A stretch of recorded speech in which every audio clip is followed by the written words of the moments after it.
Bienvenue à toutes dans ce moment de cœur à cœur.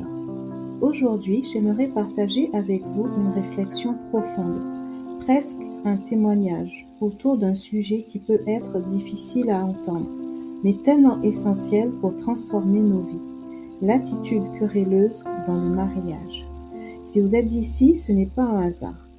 Peut-être que vous cherchez des réponses, de la paix ou même une restauration dans votre foyer.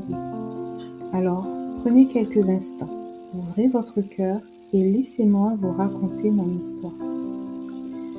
Je me suis longtemps posé une question que je n'osais pas affronter. Suis-je une femme conflictuelle? Au début, je ne comprenais même pas vraiment ce que cela voulait dire.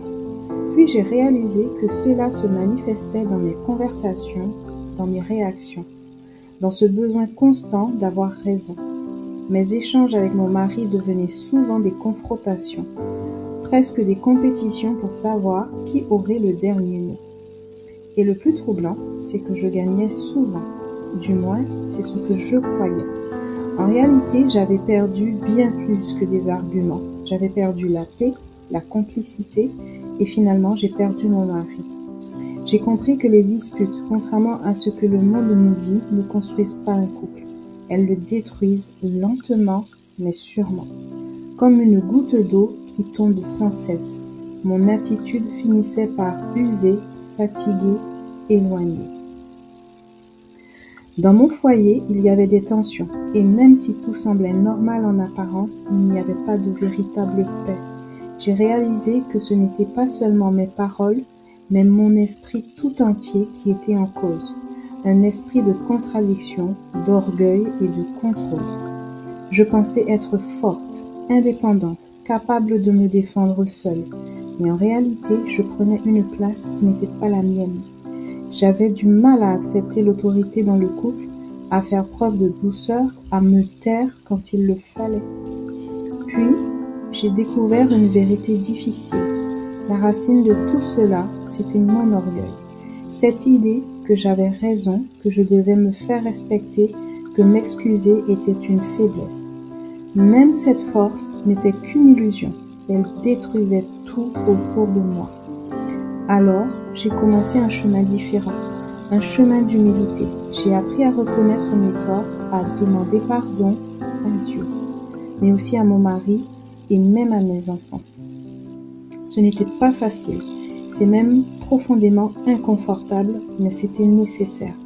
J'ai compris que le changement ne commence pas chez l'autre, mais en moi, que je ne pouvais pas transformer mon mari, mais que je pouvais laisser Dieu me transformer moi. Petit à petit, j'ai choisi de renoncer aux disputes, de laisser tomber mon besoin d'avoir raison et de rechercher la paix. J'ai appris à répondre avec douceur, à bénir au lieu de réagir, à faire preuve de respect, même quand c'était difficile. Et surtout, j'ai compris que mon espérance ne reposait pas sur mon mari, mais sur Dieu.